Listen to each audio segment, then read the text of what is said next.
Selam aleykum, aleykum selam. Tu არ დაშავდება ჯუმა დღეს რომ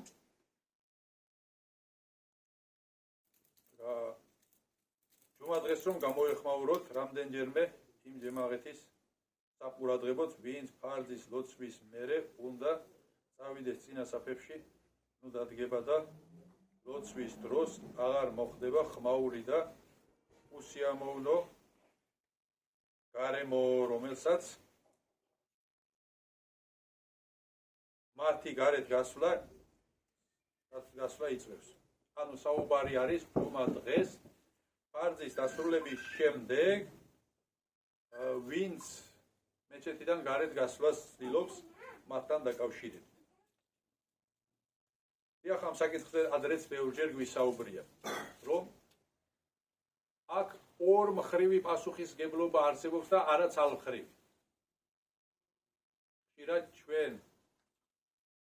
ადვილად თვალში გვხვდება სხვის სისაქციელი და თვალს უკან თვალს მიღმა რჩება ჩვენი პირადი საქციელი. რას გულისხმობ? ჯუმა დღეს წინასაფში დადგომაზე და წინასაფში ლოცვას გამხელა მადლიანობა მოჰყვება. ამაზე ძალიან ბევრი ჰადისებია, მაგრამ ხედავთ ხალხს, რომლებიც შემოსასვლელთან საფს აკეთებს მწკრივად ზიან სხედან და წინ არის სიცარიელე და არ გადადიან წინ. შემდგომ, როდესაც ადამიანი მოდის და წინ ხედავს ცარიელ ადგილს, ის იძულებულია მათ მხრებზე გადაახდეს, წავიდეს და გავიდეს წინასაფის შეავსოს. წინასაფში თუ ჩვენ დროულად შევავსებთ ადგილს, ამ ხალხს აღარ დარჩება წინასაფში ადგილები, რომლებიც გვიან მოდიან და ადრე მიდიან. ერთი ეს, წინასაფები უნდა შევავსოთ ყოველთვის. მეორე, ჯუმა ფარძის დასრულების შემდეგ სუნნეტს ვინც ილოცავს ძალიან კარგია, ძალიან დიდი მადლია, მაგრამ ჩვენ ცხოვრობთ ქალაქში.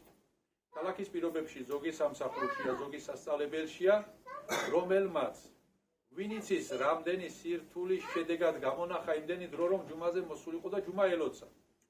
და ცდილობს მალე წავიდეს, რომ მომავალ ჯუმას კიდევ მოახერხოს იგი. ამას გაგებით უნდა მოვეკიდოთ ის ხალხი, რომლებსაც არსად არ გვეჩქარება და შეიძლება ჯუმის მერე იქინდამდეც აქ ვრჩებით. ამ შემთხვევაში რა უნდა ვქნათ? როცა სელამს მივცემთ, 1-2 წუთი დაველოდოთ.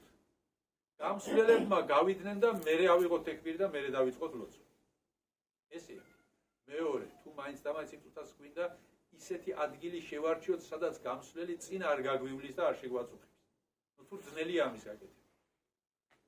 ასევე გამსვლელებმაც პირდაპირ საიდანაც ჩვენ მოგვეპრიანება, იქიდან ვერ გავივლით. აბა, ჯერ კარგად უნდა დავათვალიეროთ, რომ ჩვენს გასავლელ ტრაექტორიაზე ხომ არ გვეთავთ ვინმე მლოცველის წინ.